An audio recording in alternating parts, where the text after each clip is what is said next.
Hello and good evening, ladies and gentlemen. Thank you so much for being here. My name is Travis Flaherty, and I'm excited to be here with you tonight to talk a little bit about the cryptocurrency industry.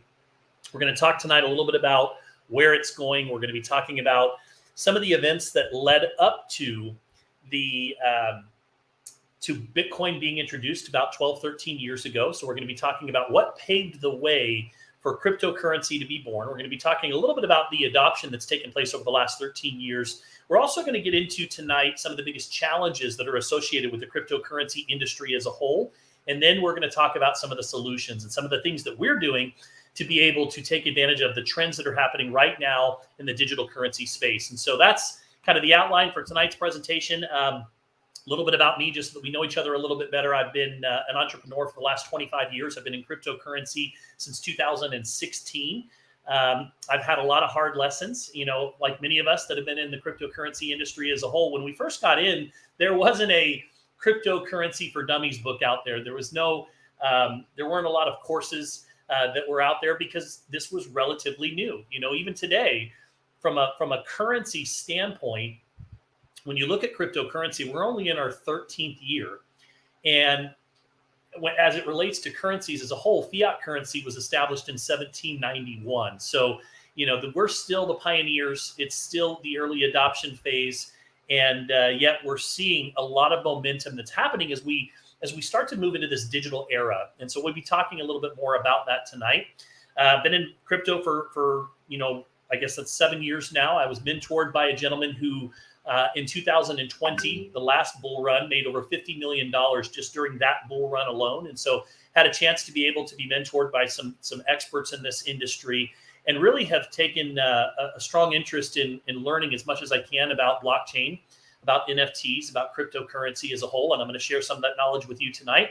But I'm still learning, I'm still growing. And I think that what's exciting to me is there's so much room for growth in this particular industry, and watching now how blockchain is affecting all facets of business, and watching a lot of the early naysayers, a lot of the banks, a lot of the institutions that are out there that were criticizing cryptocurrency just only a few years ago, telling you that it wasn't real, that it wasn't backed by anything, that we're going to see the biggest collapse since the dot-com bubble. Now all of these banks are scrambling to try to figure out how that they can monetize it. Many of them are talking about coming out with their own tokens. They're talking about the tokenization of assets, which is going to be a big topic of conversation tonight. And so just watching crypto evolve has been a lot of fun for me, and it excites me. So with that, let's talk a little bit about what really paved the way for cryptocurrency as a whole. So as many of you know, back in 1971, we had something that was called the gold standard. And in 1971, the United States made a historic decision to remove the dollar from the gold standard. And that really ushered in a new era for the global economy. And this move sparked controversy, a lot of controversy, and it reshaped the financial landscape with far-reaching consequences that are still being felt today. The gold standard tied the value of the US dollar to a specific amount of gold. And it was abandoned in 1971 by Richard Nixon. And this decision allowed the US government to print more money without backing it with physical gold. And unfortunately, since that time, that has been abused. If you go to the Federal Reserve website, you start reading about it, they have this word that they use when it comes to their approach to printing money. And that word is flexible. We're flexible. We're flexible when it comes to printing more money. There is an unlimited amount of fiat currency that can be printed. And so unfortunately, what's happening is that while the banks and the institutions continue to get wealthier, they're wrecking your savings. They're wrecking my savings. And so we're going to talk about how they're doing that. But it all comes back to just printing more money, putting more money into circulation out of thin air, which unfortunately creates an inflationary environment that we're living in right now. So when that happened, there was a lot of controversy, and the main concerns were focused around stability concerns. The gold standard provided a sense of stability to the value of the US dollar, right? We call it stored value. Each dollar was backed by a specific amount of gold, which limited the government's ability to present excessive amounts of money. And it really kept inflation in check. So removing this backing raised concerns about the potential for unchecked money supply growth. Isn't it interesting that those were concerns all the way back in 1971, and we're living through them now, right? It created a fear of inflation. It created economic uncertainty. Transitioning away from the gold standard was a relatively uncharted territory at the time. There was uncertainty about how the new monetary system would function and its potential consequences for the economy. And many economists and policymakers held on to different views on the best course of action. And this led to a lot of heated debates and differing predictions about the outcome. And of course, it led to a lot of uncertainty, ultimately major inflation, and even times that we're living in right now. So that was one of the first things that happened that led to cryptocurrency being born. The other, I would have to say, main event happened in 1985. Do we have any guesses for those of you that are watching? What happened in 1985 that was a historic event that ultimately paved the way for cryptocurrency? The answer to that question is the United States up to 1985 was the number one creditor in the world. We were the number one creditor, issuing credit and lending out money to other countries.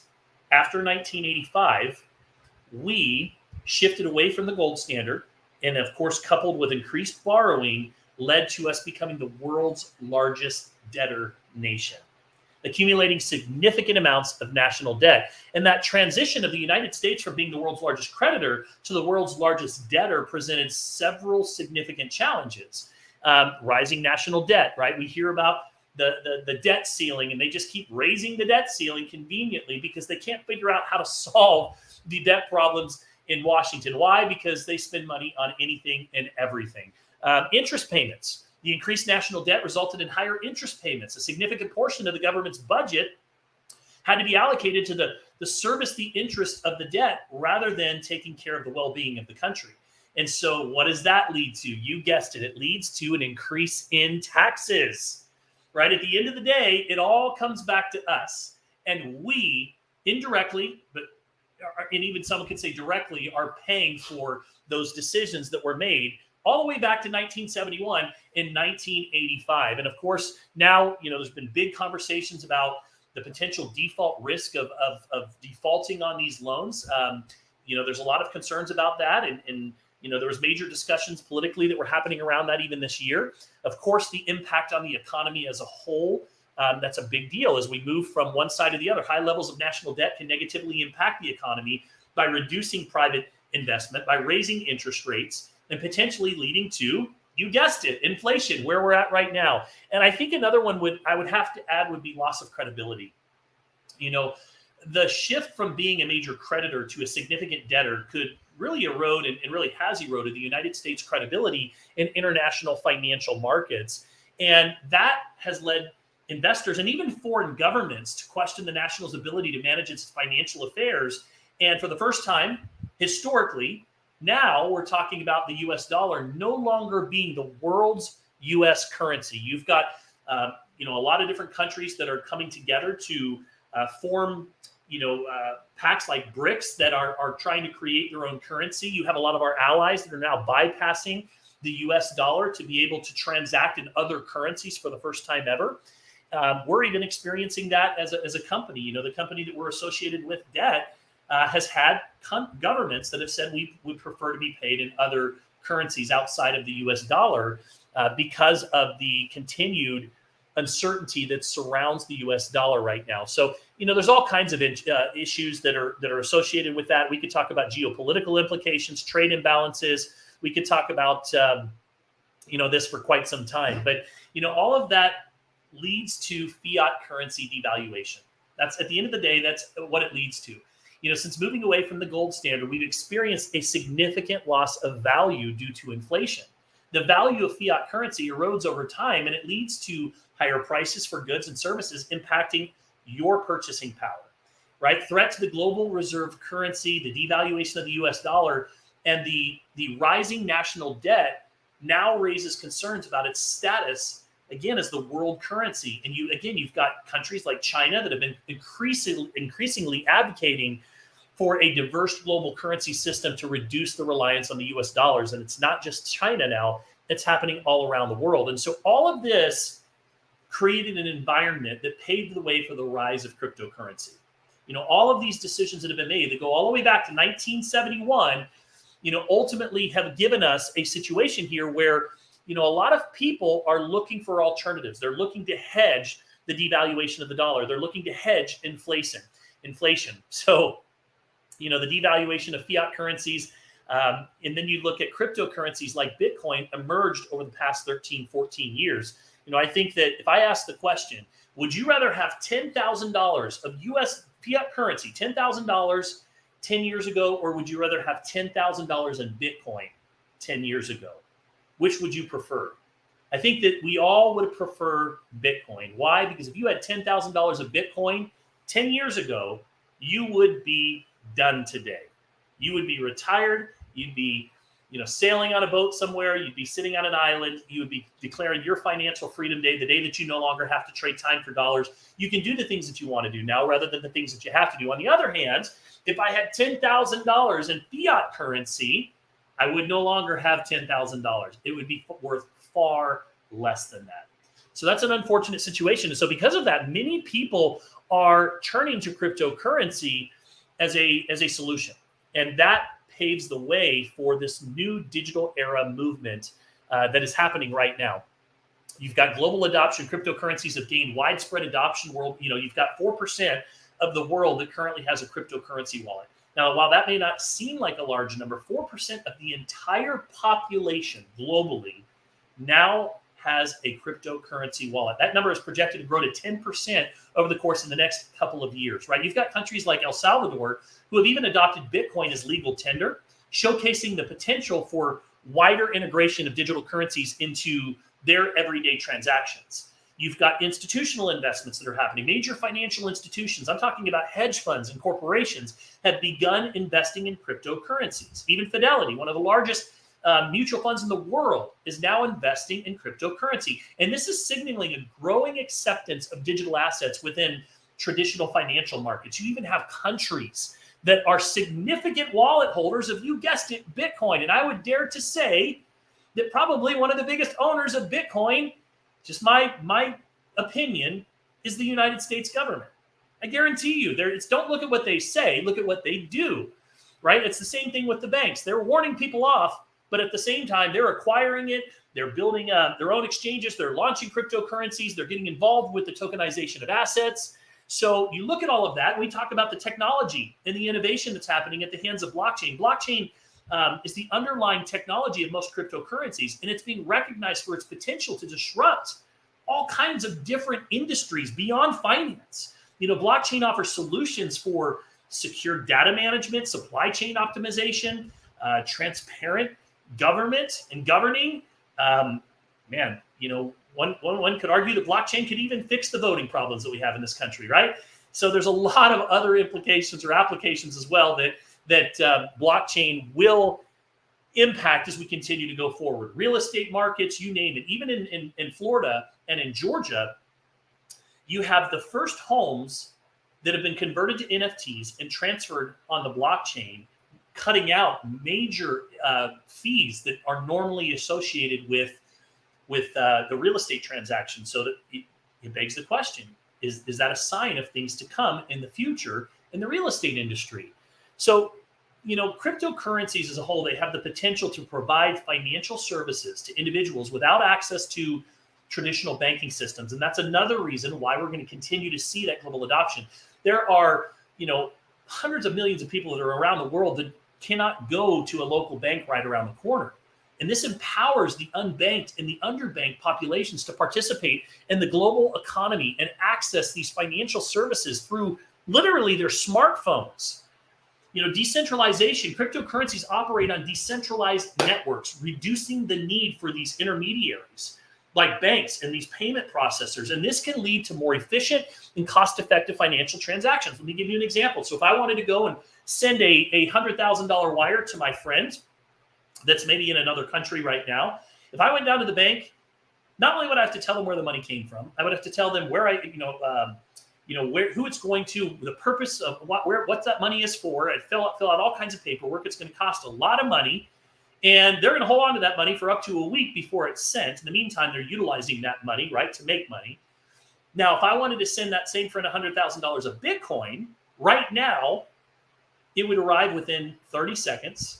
It would cost me maybe 35 cents, and nobody's there in the middle of those transactions. For those reasons, cryptocurrency is the future. Digital currency is faster, it's cheaper, it's more efficient, and that is the reason why we are seeing more and more adoption around the world. It's a potential hedge to what's happening in the world right now. Many investors see cryptocurrencies, in particular Bitcoin and asset-backed projects, as a potential hedge against inflation and economic uncertainties.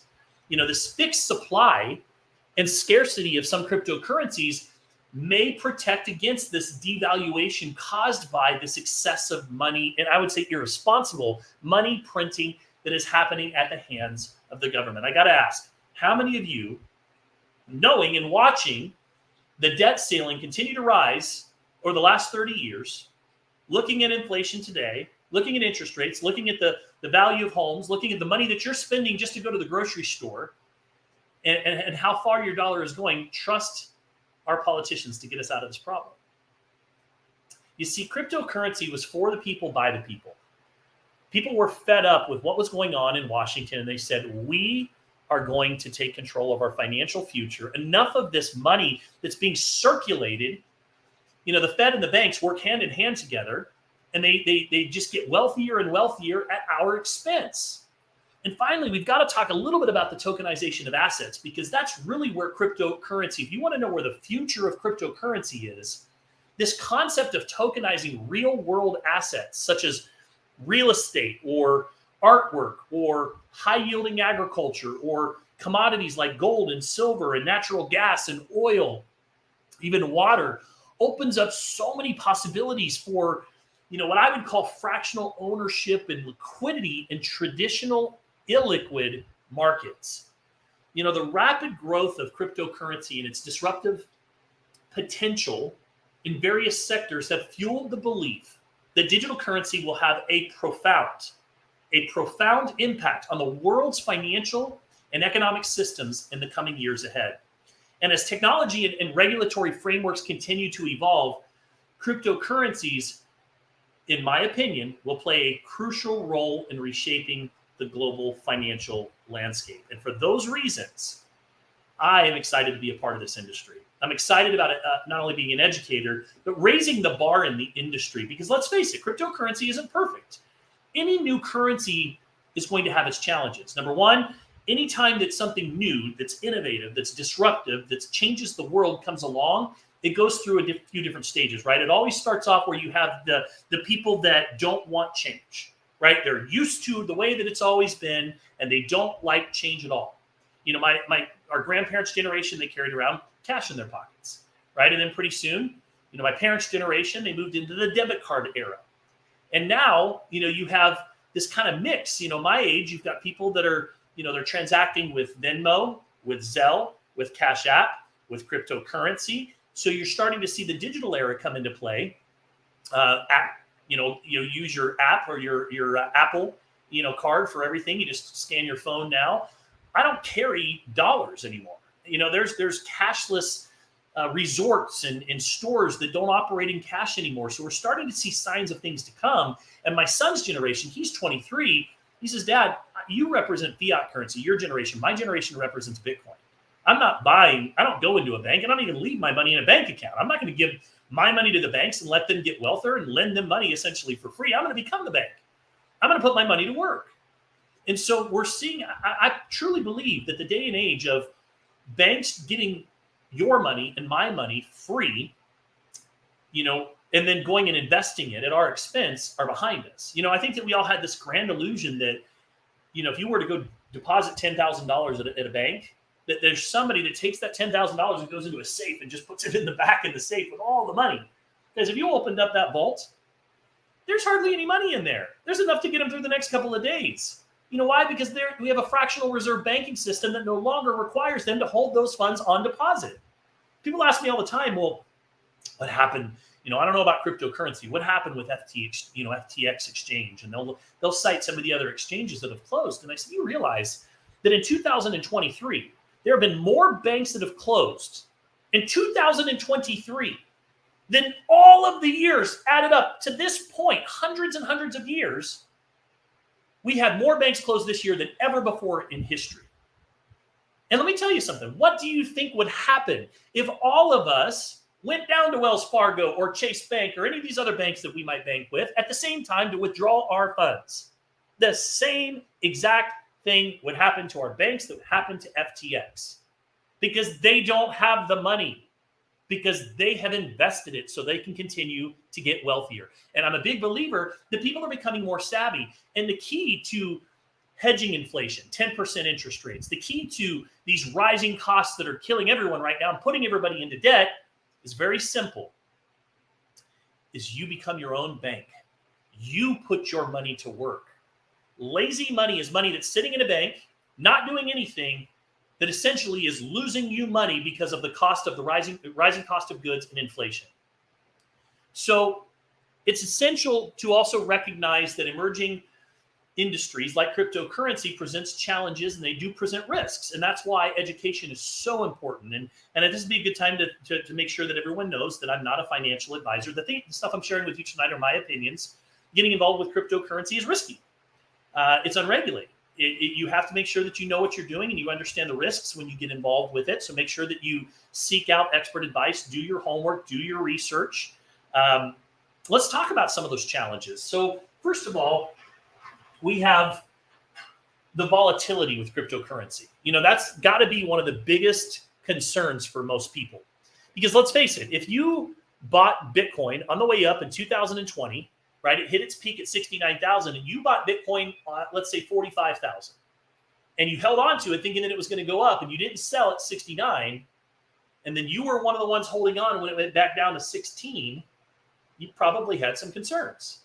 I had a friend of mine that bought right at the peak, right at about 69. It's amazing to me how many people line up to buy crypto when it's 69,000, but when it's 16 at the beginning of the year, the fear index is at its highest and nobody wants to touch it. Everybody wants to buy when it's hot, right? It's that FOMO. It's one of the most powerful emotions in the world, fear of missing out. Nobody wants to miss out when everybody's making money and it's on the way up. But when it goes down, nobody wants to touch it.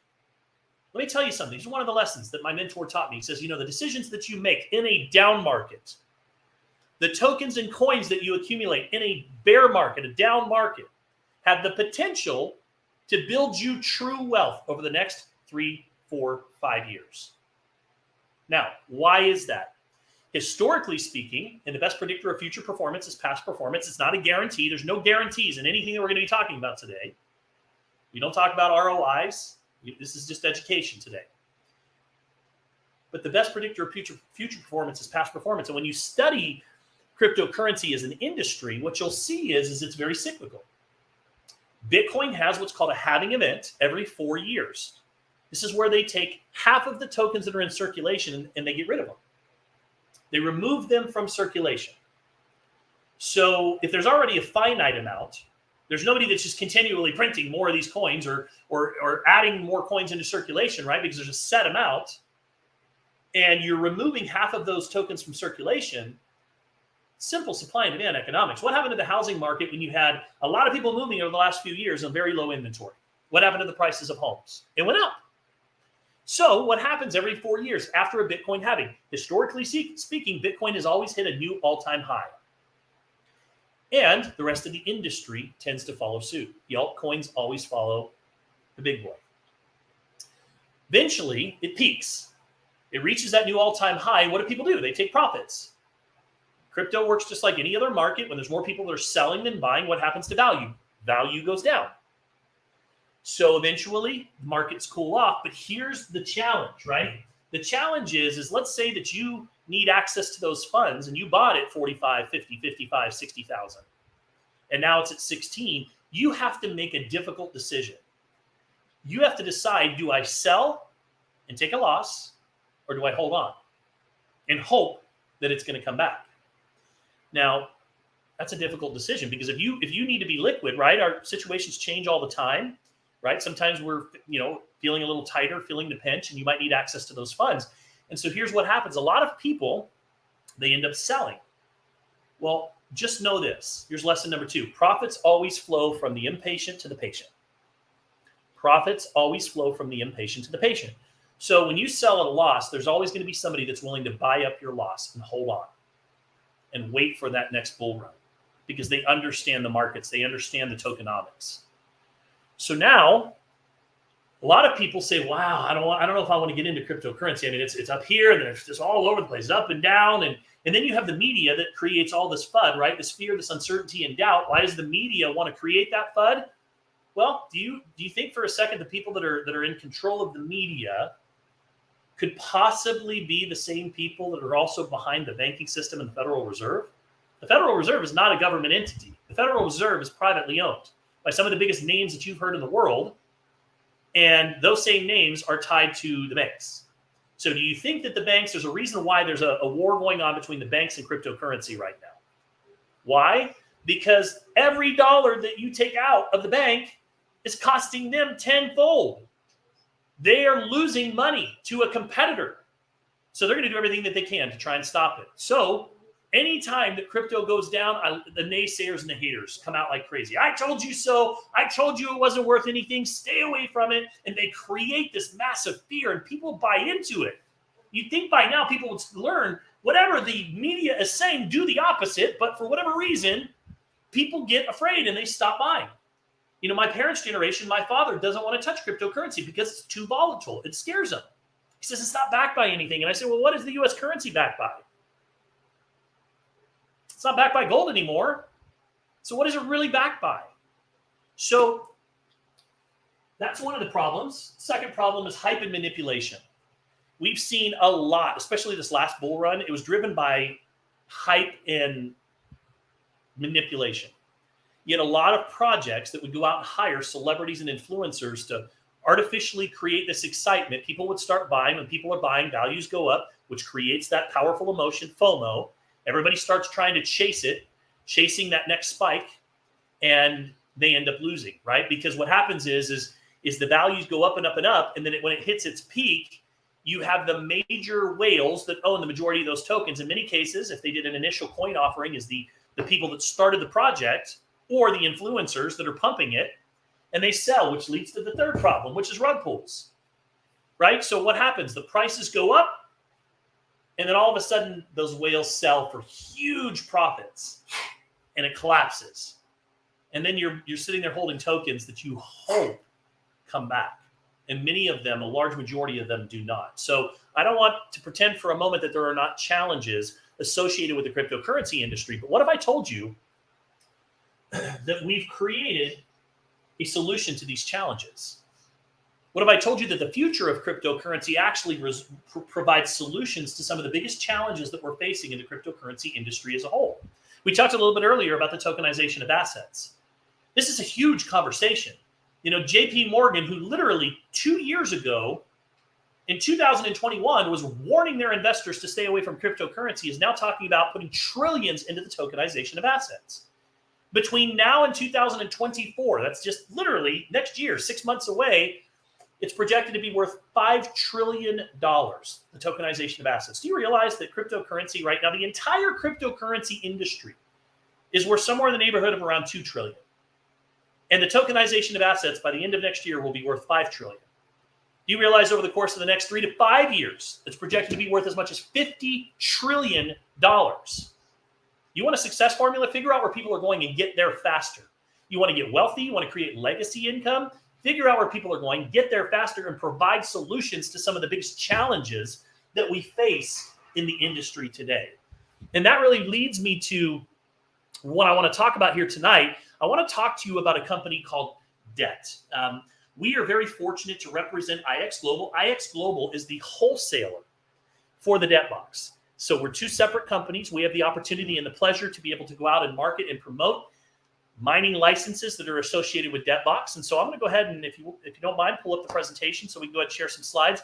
But I want to introduce you to a company that's doing things that have never been done before. Talking about pioneers. So these guys started out in the physical mining world 20 years ago, mining things like oil, precious metals, gold, silver, diamonds, and they were very successful with it. They built up a very large business, primarily in Ghana, and it's actually 8 years now, going on 8 years ago, they pioneered a technology that has the ability, utilizing frequency scanning, to be able to identify the location of commodities in the ground with satellites in space.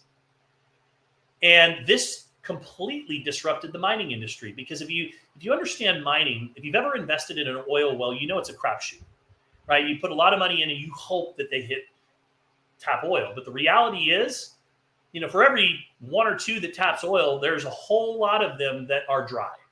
So there's a lot of empty holes that are being drilled around the world. And this is costing, especially exploratory company. I mean, I'm talking about billions of dollars. That's why these exploratory companies like BP and Shell and Exxon, they form shell companies underneath them. And that's their exploratory companies, because they know they're going to lose money. So they don't want those reported on their dividends. So they have exploratory companies that are in totally different names that go out and they try and find these different commodities that are in the ground. And the technology is relatively outdated. It's been the same for the last 50 years. Seismic reading, not very accurate. And so 8 years ago, they were able to utilize satellites in space, scan a designated piece of land, and with the frequency that is being put off by whatever commodity it is that they're looking for, each element on the periodic table puts off a different frequency. So gold puts off a different frequency than aluminum, for example. They were able to develop algorithms that dialed in the frequencies of each one of these different elements. And not only that, but they were able to pinpoint with such accuracy that we can now precisely tell you where a vein of gold is running through a mountainside. We can tell you at what depth and how much oil is in the ground, where it's at, before somebody even drills the ground. And so you can imagine that this was a huge disruption in the mining industry. And so they shifted their focus and became the Uber of the mining industry.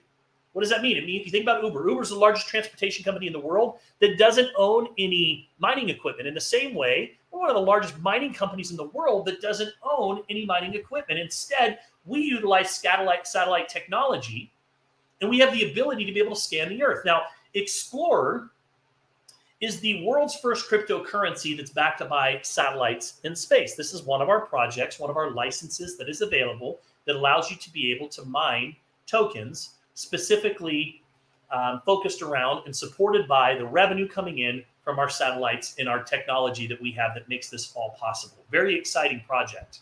Now, what you see here is a mountainside, and we have this on this slide for a reason. This was in Ghana.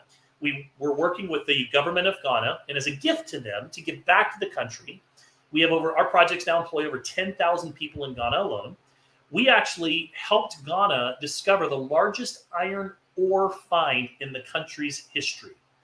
That's what you see in the red dots here. There's enough iron here to put Ghana into an industrial revolution.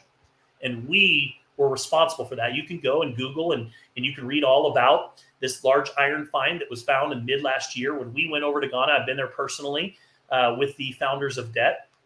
The media was there. They wanted to interview us. So it's a big deal, what we've been able to do and how we've been able to help this country in so many different areas. And so we utilize that satellite technology and we scan the land in many different areas. We started off by working with smaller exploratory companies and even farmers that owned a large amount of land. This is one of our earlier projects it's our Nevada oil field. And what you see here is a scan of the land. You can see the terrain. And by and large that, you would see at different depths, you would see different elements such as natural gas, oil, water, for example.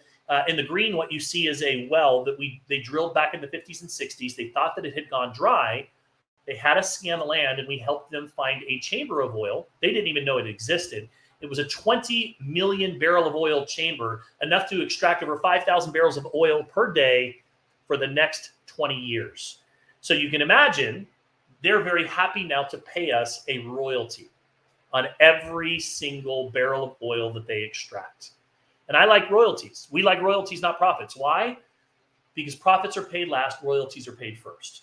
So we will now receive royalties from this oil well, as well as 500 other wells and natural gas pipelines, which is where we are today, that are either active or in underwriting, which allow us to be able to receive a large amount of royalty income. DET did over $2.2 billion in revenue last year. And think about it. If I'm an exploratory company or I'm a landowner that potentially has oil on my property, the value in having a service like this that allows me to reduce those exploration costs. I was at a particular project in Nebraska that allowed me to be able to see firsthand one of the largest oil rigs in the United States. And in this case, this particular farmer had drilled for the last 10 years multiple times on his property, partnered with other exploratory companies, and came up dry. Hired us. We came out, found 17 different targets, told him at what depth he would, where he should start with the largest reservoir of oil, and told him at what depth he would strike oil. On his first attempt, he hit oil at 7,200 feet, right exactly where we told him it would be.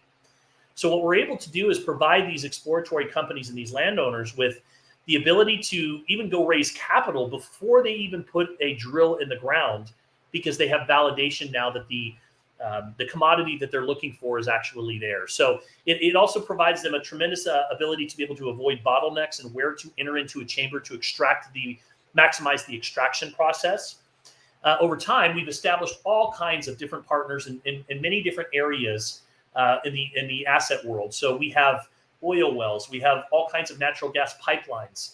We're talking about trillions of dollars. We have gold concessions. What you see down there is one of the gold concessions that we own, where we personally visited these concessions. There's pictures of us right there in our high-yielding agriculture farms, where we're helping employ and helping the Canadians to be able to feed their local villages.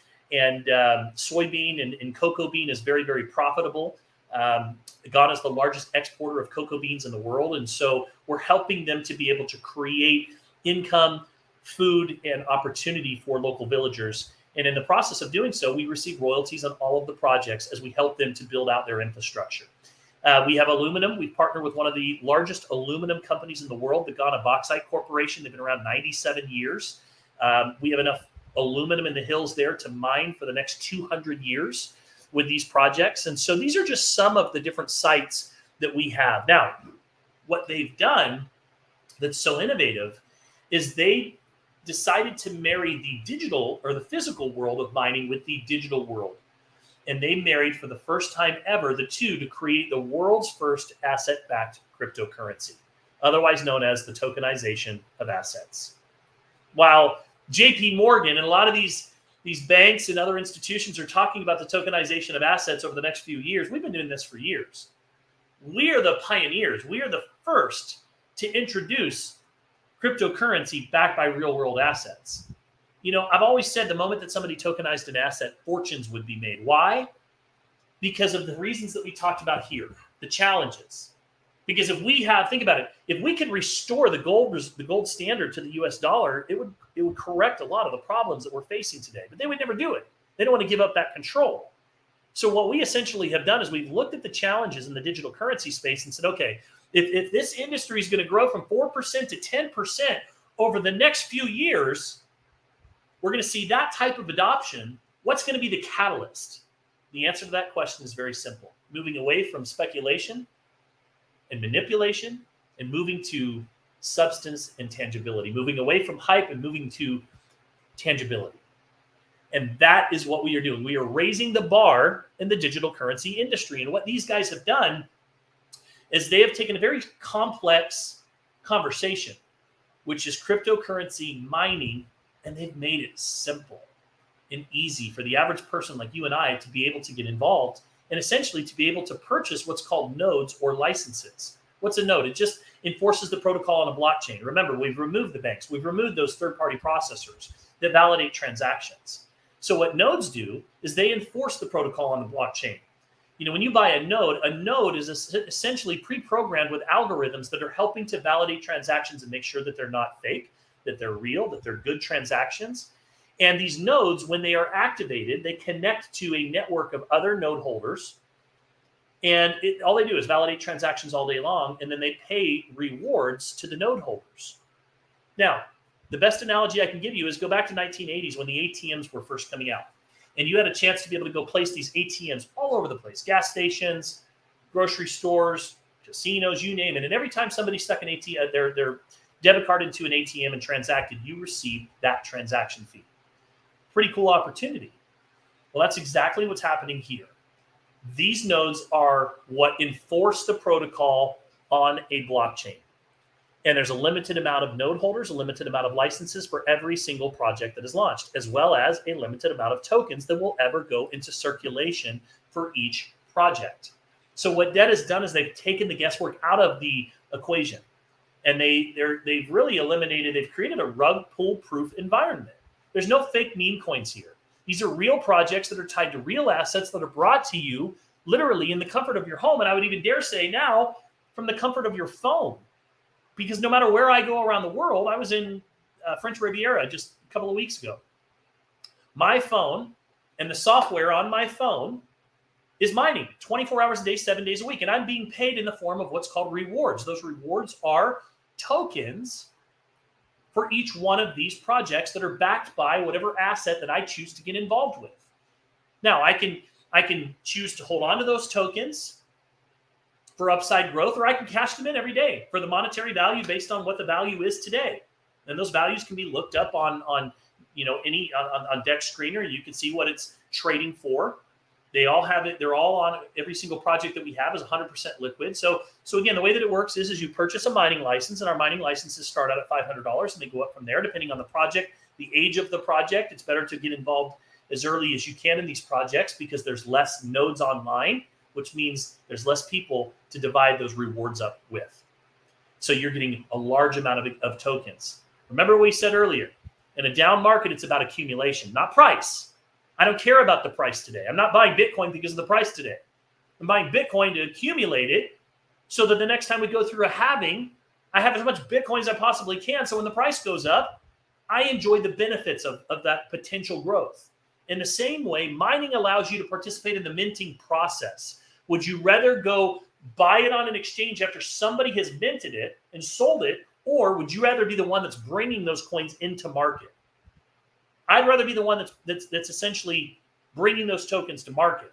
So you buy a mining license. Step number 2 is you start receiving daily rewards through the software, through the node that you own. It goes for the life of the project. Many of our projects will mine for hundreds of years. And step number 3 is you withdraw your rewards and you redeem them for the value of those tokens. You can swap them for other tokens in our ecosystem, or you can hold on to them for potential upside growth. Now, as you start to learn more and more about our tokenomics, you'll understand that we operate under the simple supply and demand theory that blockchain operates on. Instead of doing a 4-year halving, we actually have royalty income coming in from our partners every month, and we take millions and millions of dollars every month from each project. And all we do is we buy up tokens that are in circulation and we remove them from circulation. We send them to what's called a burn wallet. So what we're doing is we're constantly reducing the supply. And that can help potentially reduce that volatility. But more importantly, it helps to secure the value of the token. And that is at the core of what separates us from anything else out there in the world today. Give you an idea of the power of accumulation. This was our first project called Black Gold. It was backed by oil. This project did exceptionally well. It went up 120,000% in 2021. Now think about that. 2021, it was when the rest of the cryptocurrency industry was going into a significant crypto winter. This project went up 120,000%, created over 67 millionaires. And if you see here, we have a snapshot of January 2nd. Now the project launched in November, and I wish we had an original snapshot back in November, but this was in January 2nd of somebody's back office wallet. You see the coins that they had mined up to that point for a period of a couple of months were worth about $1,300. Well, if you go forward 9 days, you can see that the same amount of tokens are now worth about $2,300. You go forward again to January 21st, the same amount of tokens, roughly. There's just a little bit of an increase, but not much. It was worth $11,000. You go to March 13th, $19,000. Now, again, past performance doesn't guarantee future results, but this gives you an idea of the power of accumulation. I don't care about what the prices are in the first year of any project that I'm involved with. What I care about is how many tokens I can accumulate, because I understand that over time, those tokens are going to become more scarce, and scarcity creates opportunity.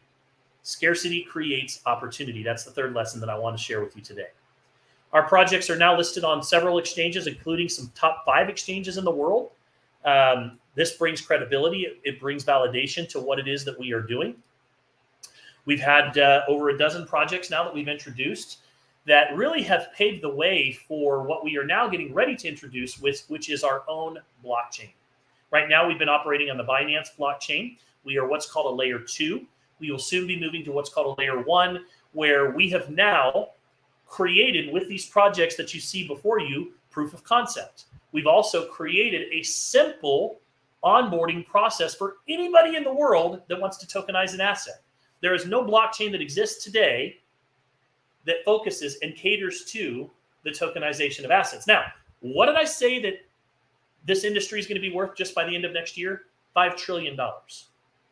And we are first in the world to introduce a blockchain that caters to all of these people that want to tokenize assets. If you understand how big that is, you understand why this is so significant, and you start to kind of get a feel for something that we call utility, something I didn't understand back in 2016 when I was chasing stupid pump and dumps and meme coins, because I was listening to people that didn't have a clue about what they were doing. And pretty soon you start to understand that it's about the utility. What's the utility? It's the purpose. What's the purpose? How is this going to make a difference? How is this going to impact the industry?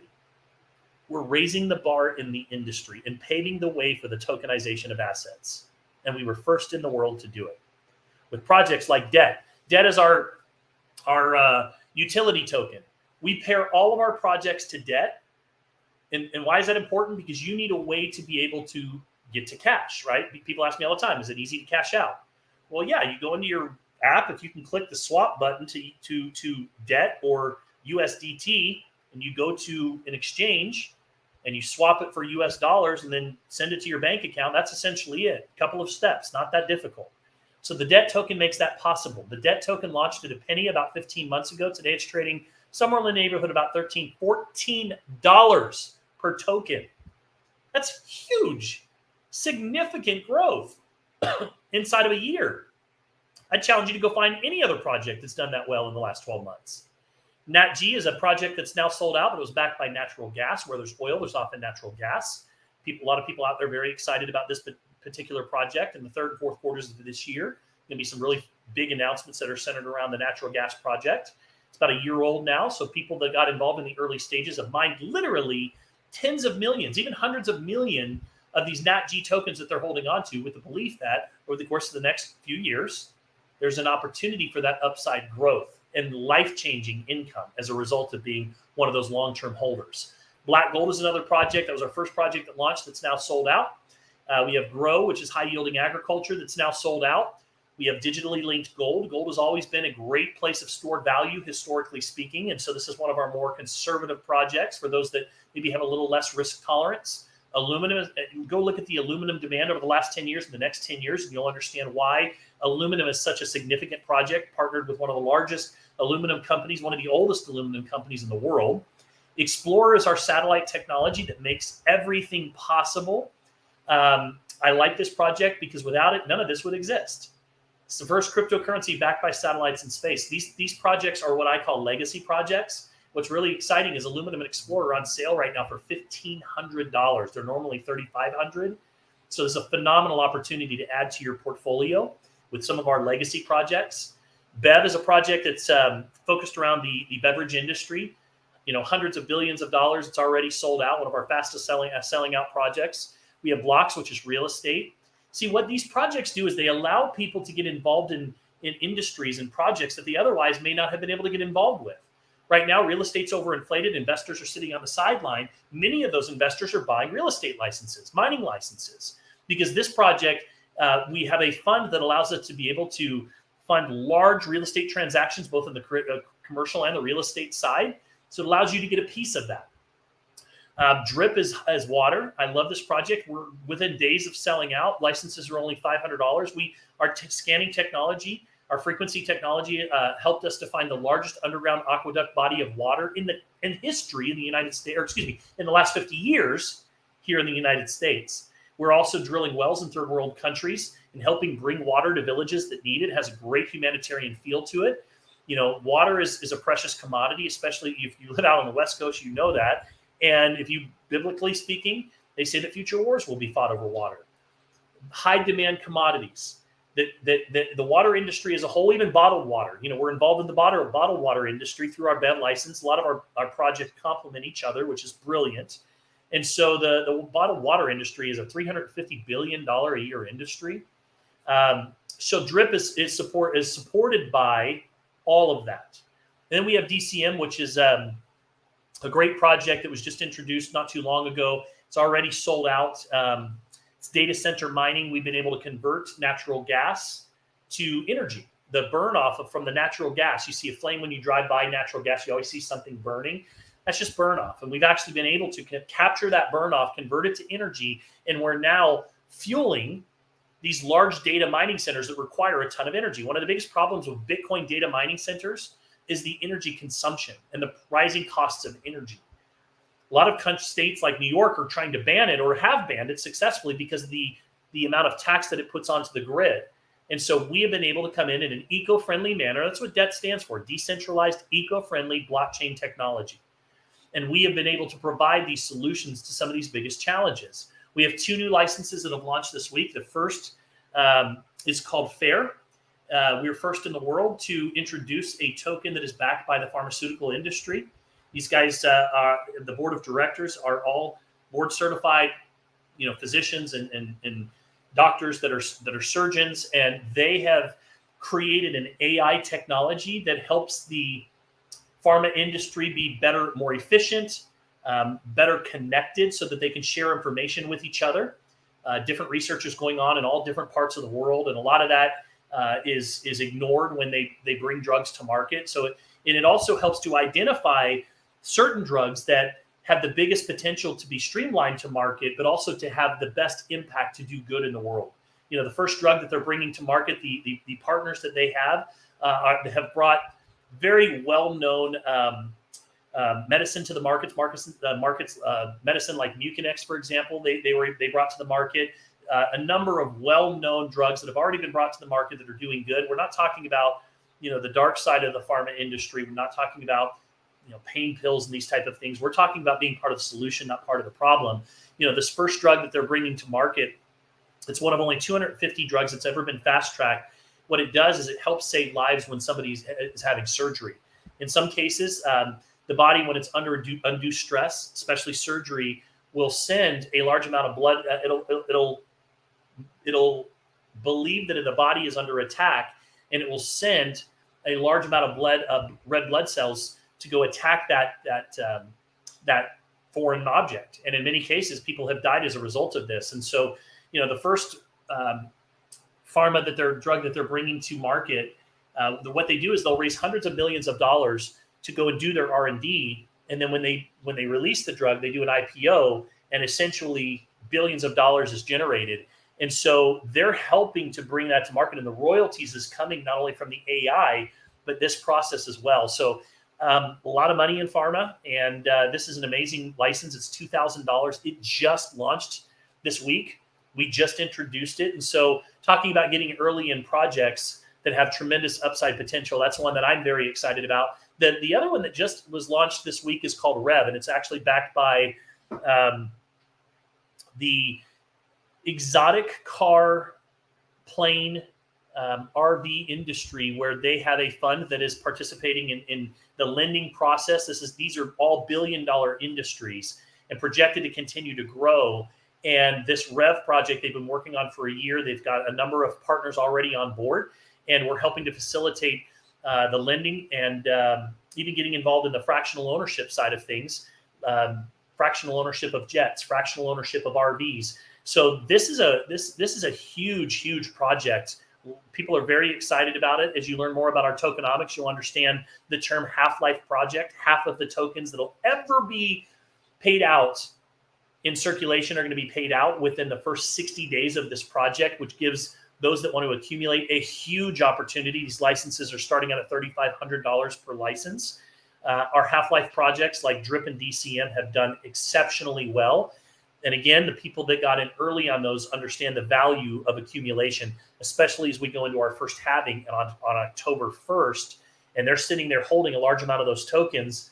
When they go through the halving and reduce that supply by half, those people that are holding onto a large amount of tokens, have tremendous upside potential moving forward. So we have 2 new projects that we've introduced this year that people are very excited about. In fact, they're so new, I don't even have them on my slide deck yet. And for those that are not in a position to be able to buy a perpetual license, you can buy what's called a micronode. If I were not in a position to buy, if I wanted to buy gold, I probably wouldn't go and buy a gold bar that's going to cost me $75,000 to start collecting gold. Most people are not in a position to do that, but they can set up maybe a subscription to have a gram of gold or 2 sent to their house once a month. And over time, they accumulate gold that has the potential to not only store value, but potentially go up in value over time. In the same way, those that are not able to buy a mining license can buy a percentage of output from a license. So we have micronodes that are available. And what's exciting is some of our micronodes are available in our projects that are sold out. You can buy up to 50 per month. Let's say I bought 50 black gold licenses, micros this month, 50 next month. I would have 100% of the output of a black gold mining license. So it's a way to be able to get your foot in the door into some of those projects that are sold out. But we've got a lot of third world countries that we work with, India, down to emerging markets, I would say, like Latin America. They maybe are not in a position to go and buy perpetual licenses, but they can buy micro licenses, set up a subscription for 2, 3, 4 micro licenses per month, and start building up the amount of ownership that they have in a perpetual license. So our micro licenses are very, very popular as well. I'm not going to get too much into the tokenomics tonight. I would encourage you, if you really want to learn more about the supply and demand and how everything works, we have specific videos and tutorials on how our tokenomics work. Just think in terms of supply and demand. Instead of doing a halving every 4 years, we have a deflationary mechanism that's happening with every transaction. There's a 10% transaction fee. 2% of that is going to a burn wallet, which means 2% of every transaction is removed from circulation. 4% goes to the EGI wallet to continue to build out our ecosystem and our environment. 4% goes to the liquidity pool so that you always have money that's there to when you want to cash in your tokens. A lot of people don't like this 10% fee until they understand what it does. It's adding to and lending to the deflationary mechanisms that are helping to support the value, to ensure that if there's a large amount of selling and the values go down, we've got royalties coming in to help support that value and help that value come back. We also have the deflationary mechanisms that are happening at the transaction that help to reduce that volatility altogether. So the tokenomics are brilliant. We have an app that allows you to track everything. Instead of having to go buy expensive equipment to mine like you did in the old days that was outdated every 12 months, you now have an app. You're mining in the cloud, and your phone turns into essentially an ATM. You're making money 24 hours a day, 7 days a week, without having to do anything, without having to recruit anybody, without having to build a team. My phone is generating tokens that have value. And those tokens I can cash in at any time, or I can hold them for upside potential. We have an amazing community to be a part of as we close out. I would say that we have a group on Facebook. If you're not a member of the Dead Info group, we've got about 8,000 members. The information that is shared inside of this community is priceless. The educators that are inside of this community are 7-figure earners in the cryptocurrency space. They are sharing education and information that will help anyone and everyone that wants to learn more about cryptocurrency. We've got a lot of on-demand presentations that will help you learn more about some of the projects that we've talked about tonight. Members of those communities, many of them have gotten involved in those projects, and they are very, very excited about the potential in the future and the results that they've received. And so if you would like an invitation to that private VIP group, ask whoever invited you here to invite you to the group. And then once you're added, you can be tagged on the welcome post that allows you to get started in learning a little bit more and allows you to dig as deep as you want to. And I do encourage you to do your homework and do your research before getting involved in any project that we offer in any of the software nodes that are available to you. So with that, I'm at the top of the hour. I wanted to do this in an hour or less. I hope that you received some value out of tonight's presentation. Tonight was just all about cryptocurrency, the past, the future, where it came from, and more importantly, where it's going and what we're doing about it and how we're taking advantage of some of these trends. And so with that, I want to say thank you very much for watching. Tonight or tomorrow night, Wednesday night, we have a full IX Global presentation that's more geared towards those that want to learn more about the opportunity side. You don't have to be involved in the business side, but there is a digital business opportunity that goes along with that, and we'll be outlining that more specifically on tomorrow night's presentation. If you're watching this and watching the recording, leave us a comment, leave us some feedback. We would love to hear from you. And with that, I want to say thank you so much for tuning in. My name is Travis Flaherty. Thanks for watching. God bless. You guys have a wonderful evening.